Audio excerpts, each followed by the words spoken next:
Welcome to the August general meeting, courtesy of Zoom. You would all be aware that there's been very little going on, in fact, nothing at all. We were hopeful a couple of months back that we would be all out of this by now, but no such luck. In fact, we're starting to worry about the Christmas party being able to happen at all. But we have not given up yet. We'll probably only be allowed 50 people. So when we open the bookings, you better get in quickly. And we might be out in the car park, social distancing. We're getting on well with the Zoom meetings though, and have quite a list of presentations lined up. The Sprite Club have invited us to join any of their meetings as well. So if you're interested in joining them, their meeting's tomorrow night. So if you want to join it, please drop me an email and I'll forward their link on to you so you can join in the meeting. Tonight, we have a mixture of some short videos for you to enjoy. So sit back and relax, pour yourself a drink and enjoy the night. And of course, we have another quiz from Prue a bit later on. I only have one apology from Rod Vote. And I think someone before mentioned someone else. Mick Smith. Prue. Mick, is it? Mick, yeah. Oh yeah, I know what she's doing, watching the football. No, she's not well. Oh, isn't she? No. Oh, sorry to hear that.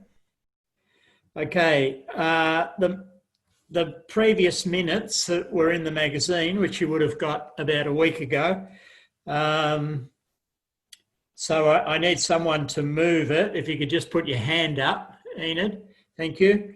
And seconded. Adrian, thank you.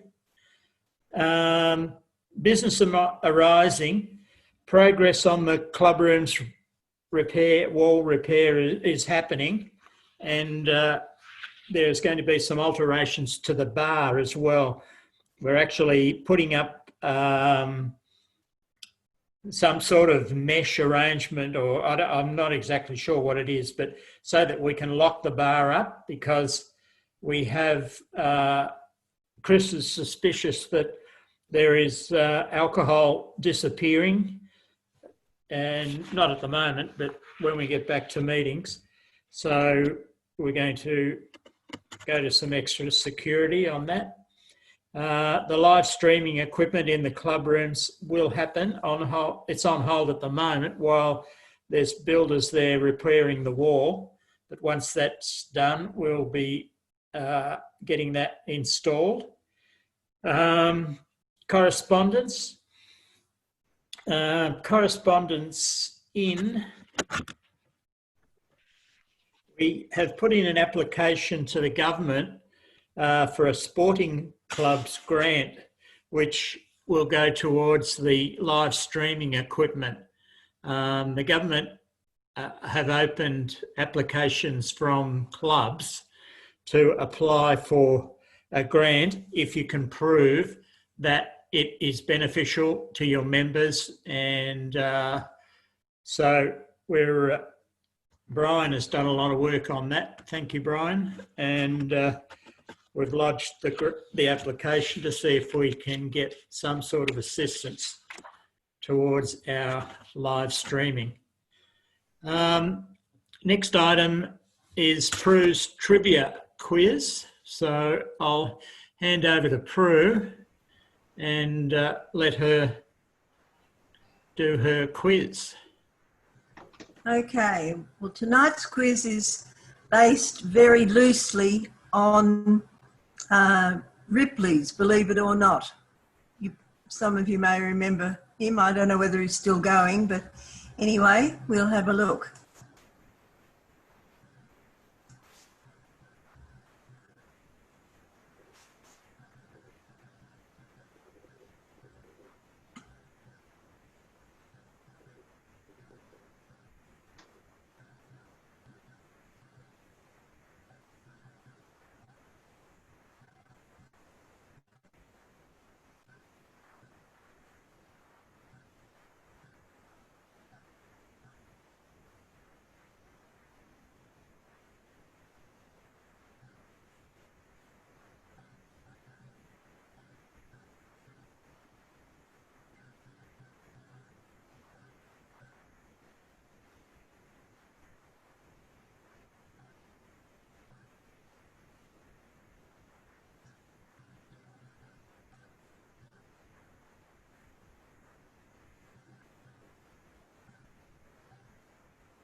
Okay, that's it.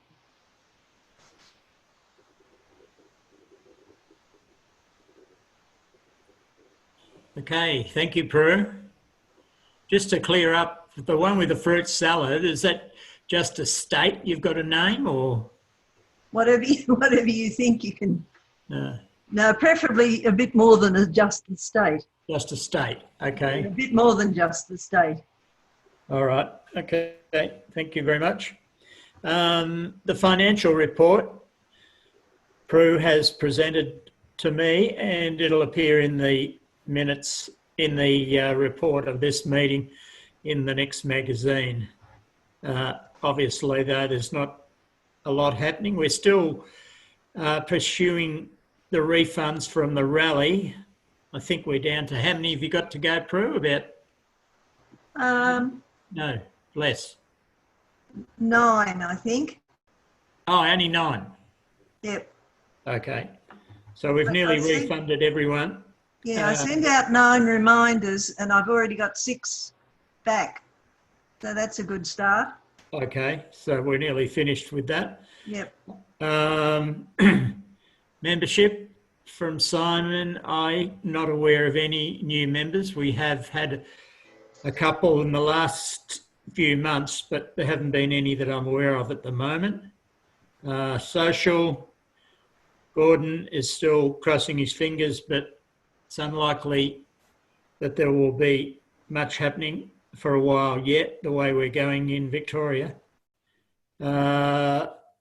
Mandy is still continuing to produce a great magazine. Thank you very much, Mandy, for that. And she is also always open to contributions. If someone's got something that they can send in to Mandy, she'd always appreciate that. Regalia, nothing happening there, of course. Rod is an apology tonight, but because he's actually at an MSCA meeting, but they are hopeful that possibly they may get a November date, a November event off the ground at Phillip Island. But apart from that, that's only hopeful. We're continuing to remind you about the Christmas lunch date, but who knows what will happen. Stay tuned for that. Alex has done a bit of work on the website and made a few alterations for me, which I appreciate. Cam's not much happening. We're actually having a meeting next Tuesday night, a state council meeting by Zoom, of course. Club rooms, Tony Barrett. I can't see Tony there, but there's nothing apart from the work on the wall that's going on in the club rooms. Very little else. Vic Roads, there has been some changes again with Vic Roads.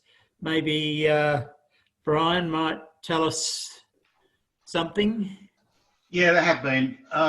It's a debacle. Vic Roads is obviously organised and run by the same people that managed the project in Melbourne recently. It's been quite bizarre. We've had AOMC meetings where we've had a Vic Roads representative scheduled to attend, and at the last minute, the minister has got in touch with this Vic Roads representative and instructed him in no uncertain terms that he is not to speak to us. How do you figure that out?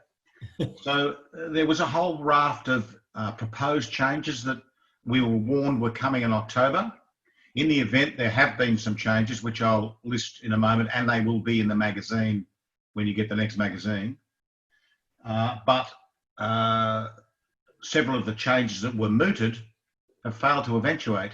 So I don't know quite what's going on there. Now, there's a couple of things. There's the reiteration of the fact that you can't use a permitted vehicle for reward or hire or for any other use than for genuine recreation and club use. And we understand that it's never going to affect us. But of course, we all know that the system is being rorted. There is some issues that they will apply to older vehicles, potentially limiting the times they can be driven on the road, but that won't apply to us. In the Healeys, at least, people with vast majority of the cars in our scheme won't be affected by any of that issue. People putting a car on the scheme for the first time will now be asked to pay for their first issue of plates, and they're going to be $38 for a pair of number plates when you first pick up your plates.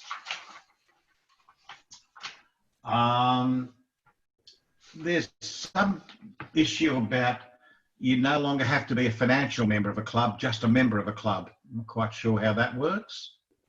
But in our terms, please be aware that you will still need to be a financial member of our club, or we won't issue you with a permit.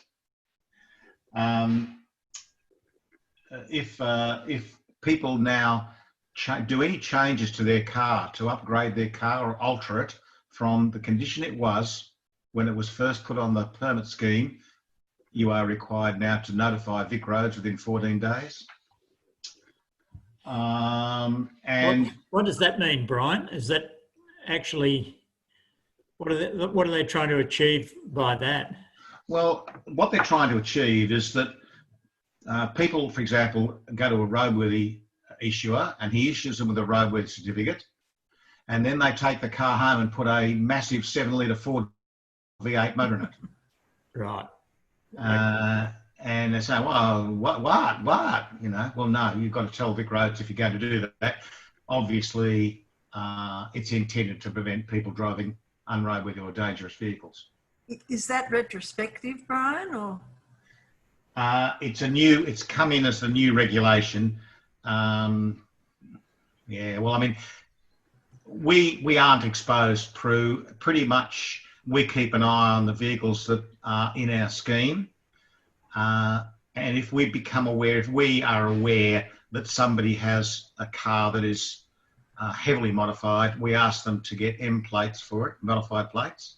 Mm. And to get that, they have to get an engineer's report. So that means that the car will be safe to drive on the road, even though it's modified from original. So we're not terribly exposed, but there are plenty of these so-called car clubs that are exposed in that regard. And one of the best things that's come out of it is some new regulations about reassignment. And that's happened to 2 of our members in the last few months, as Terry knows, where a member has passed away, and then it becomes a real issue getting that car that was permitted in their name into the name of, their heir, if you like. So that's going to be a lot more straightforward in the future, a lot easier to do. So if somebody passes away, then the car can be put in husband or wife's name, whatever. So that's actually improvement, a good worthwhile improvement. We've had some issues about that, and that's basically it. There was talk about them putting the cost of the permit up. That hasn't happened. So yeah. There's other ways you can pay for your permit fee too, but you'll see that when your new permit arrives for renewal, you'll see a new green element in the bottom right-hand corner of the renewal page, and that describes new ways to pay for your vehicle using this My Vic Roads website or app. And they have improved that. When they first put that out, when you logged onto it, when you registered for it, all your registered vehicles and caravans and what have you all appeared, but your permitted vehicles did not. And you were forced to then ring Vic Roads after you'd set the app up and ask them to put your permanent vehicles on it. Now they fixed that so that as soon as you open a My Vic Roads account, your permitted vehicles are listed underneath your registered vehicles. So by logging on to that app now, you'll be able to pay your renewal fee rather than having to send a cheque or having to go to a Vic Roads depot direct.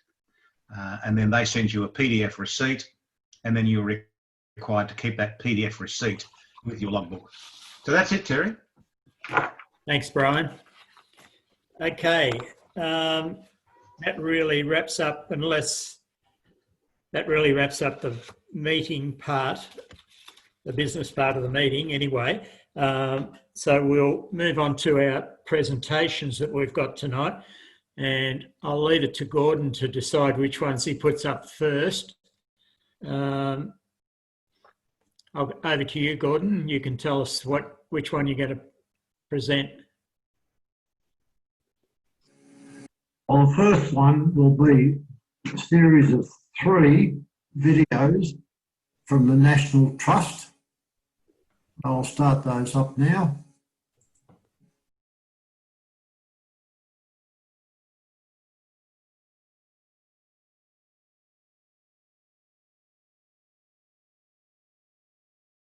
This last one is actually a presentation that Gordon's brother has done on the Major Mitchell Trail. So we'll have a look at this next. Audio Jungle.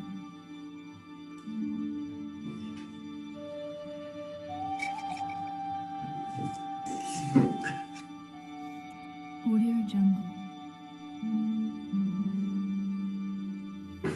Every day we passed over land which for natural beauty and fertility could scarcely be surpassed.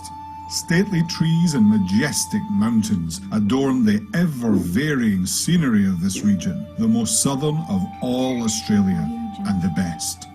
As I stood, the first European intruder on the sublime solitude of these verdant plains, as yet untouched by flocks or herds, I felt conscious of being the harbinger of mighty changes, and that our steps would soon be followed by the men and the animals for which it seemed to have been prepared.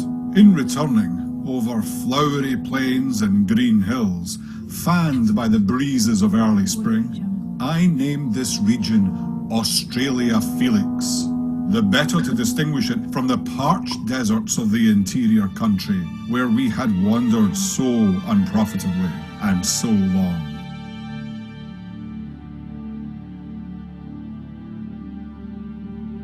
Audio Jungle.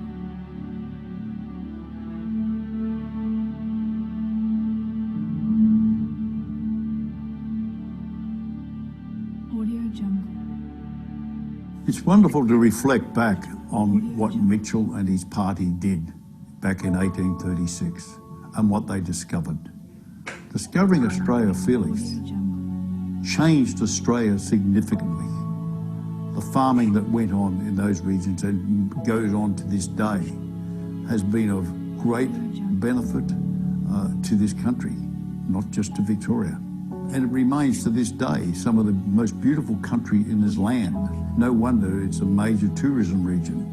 And I'd encourage you, if you haven't been there, because it's really worth going to Australia Felix. Of course, Aboriginal people had been living on and managing this land well before the arrival of Major Mitchell. We are fortunate that Mitchell's journey generally, as well as his encounters specifically with Aboriginal people and cultures, are still accessible today in the written accounts and the hand-drawn sketches of his travel journal. About 2 or 3 years ago, a friend of mine happened upon an exhibition in Castlemaine, Victoria, put on by a lady called Eliza Tree, who had travelled the Major Mitchell Trail in her old Subaru wagon with a little Jack Russell dog. Eliza is also a well-recognised artist in her region, and she did a lot of paintings along the trip. Her paintings are really worth looking at.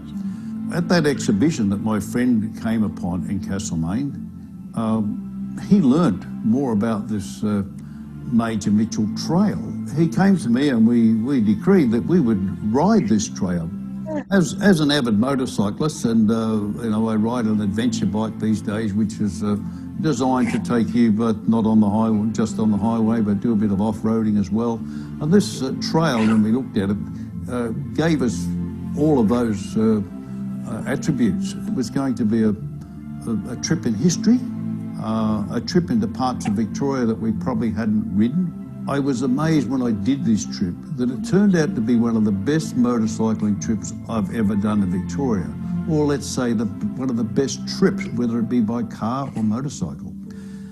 So because it took us into areas and little towns that I'd never heard of. Audio Jungle. And also we learnt so much about the state's history. How did we open up the lands? And that was due credit to Major Thomas Livingstone Mitchell. The first part of the trail in Victoria at Swan Hill is where he crossed the Murray. So it must have been a hell of a challenge getting across a river such as the Murray, the mighty Murray. We look at Swan Hill today and we think, you know, a great tourist centre. And it's interesting, it has a wonderful pioneer village there as a tourist resort, and there is mention of Mitchell there. Swan Hill was named because when they camped there were a lot of swans in the area, and apparently they squawked like hell and drove them to distraction. From there he moved on to Mount Hope, which he named. This is like a mini Ayers Rock. It's just huge rock monoliths. But yeah, so it was a vantage point for him where he hoped to be able to see what he believed was the ocean down towards the Southern Ocean. Now he couldn't, and that's probably a good thing. It meant that there was a lot more of that wonderful land that he was seeing before he hit the ocean. He saw this shape which was not unlike a pyramid. So lo and behold, what did he name it? Mount Pyramid. And the amazing thing about that country was that a lot of it was unwooded. That meant that a lot of this land never had to be significantly cleared. It wasn't forested like a lot of country.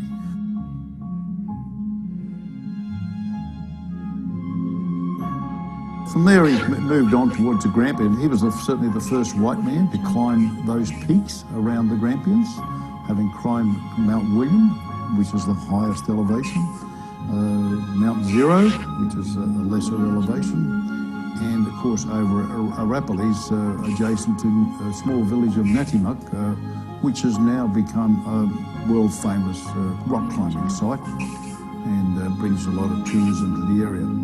From there he moved down to an area that is now known as Fort O'Hare, which is actually, I guess we could say, a part of a township called Dartmoor. It's there that he met the Glenelg River, and of course he had his boats, and then he decided he would follow that river and sail down the Glenelg. Now I should mention there's just an absolutely beautiful park at that bend in the river at Fort O'Hare.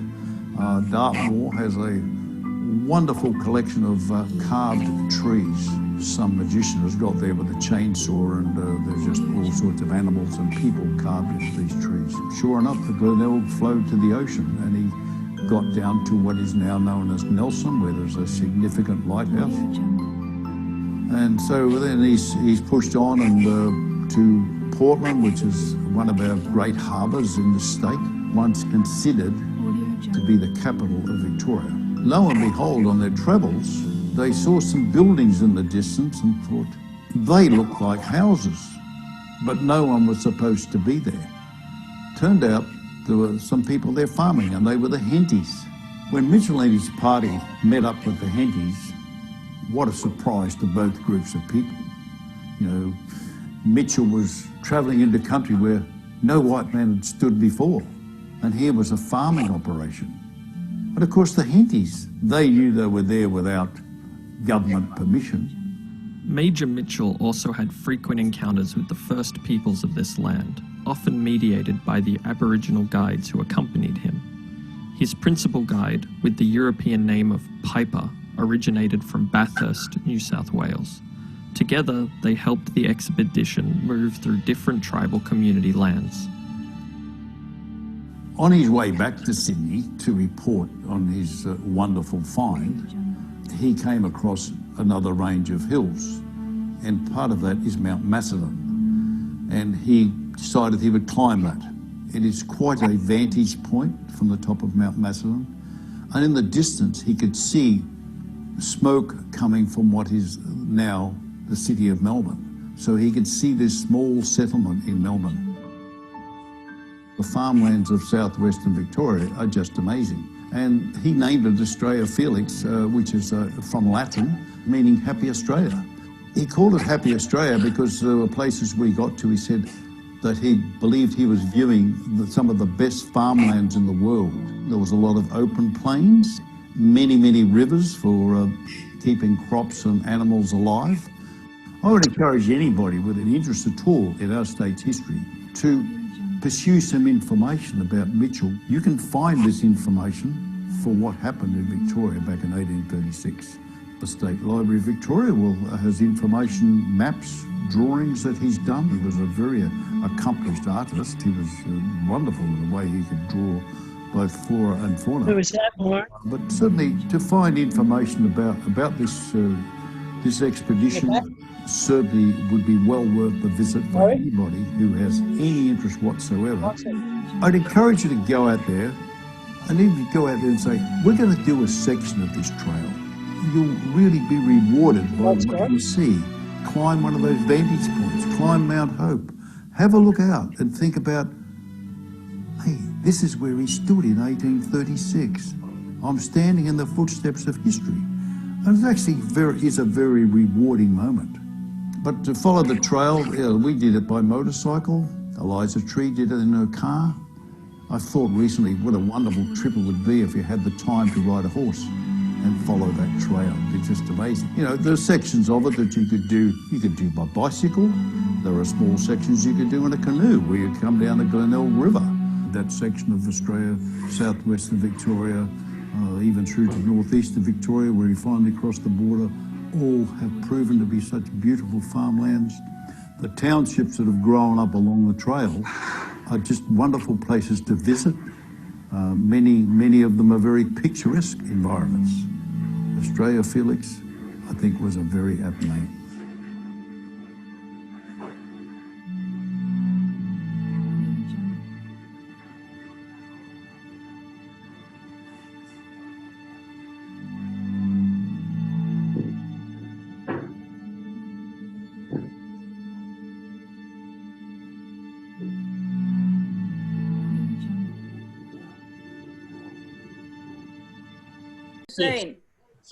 Sorry, Prue. Answers to the quiz. Okay. Okay, let's see those.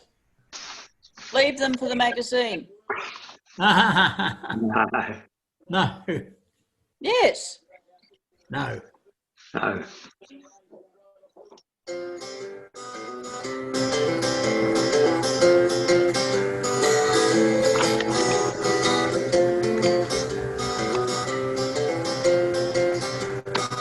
Yes.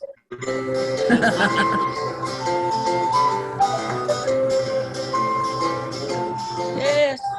Mulliman Falls, Queensland.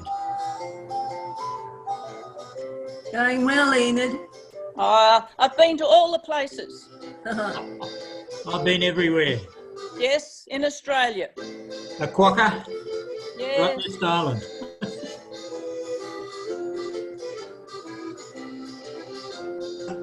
That's an easy one. Air Highway. Lots of times. Yeah. Cross the Nullarbor. Everyone's got to do that once in their lifetime.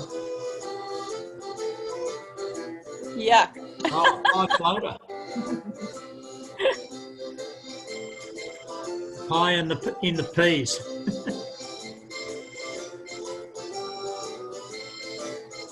I went to school at Matthew Flinders. Matthew Flinders. In Geelong, yes. Thought you were going to say you went to school with him, Enid. No, not quite. Thank you very much. Oh. Didn't know that one. Missed that Green one. Grocers, Blue Moons, Yellow Mondays and Razor Grinders are all Australian Didn't know that one. cicadas. No, Been there. Afghan camel drivers who once trekked the remote interior. I bet you won't get all the next one. I did. Did you? Been to all of them. Owen, Golden Valley, Gold Coast, Coffs Harbour. Yep. Killer.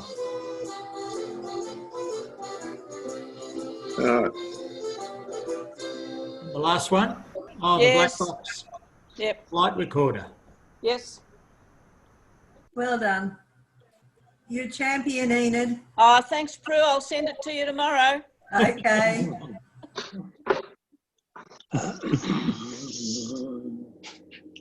Okay, thank you very much, Prue, for that. Again, one wants to stay and have a chat, you can unmute yourself and talk. But other than that, we're finished for the night. Good to see you all. Thanks, Terry. Thank you, Terry. Thanks, Terry. Thank you, everybody. Thank you, Prue. Excellent. Oh, and there we are in Japan with the blossoms. Hi, Ellen. Hi. Is Alan open to man? Yeah, I don't- Okay. His backyard, is he? Well,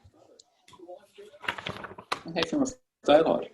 I don't know how come it's daylight with Alan. He says the sun shines everywhere he is, he said. Yeah. Know that, Keith. Takes it with him everywhere. Yeah. So, Prue, don't do overseas ones. I'm not too good at those. I've got a few thoughts in mind. Have you? I know you do. You're very tricky.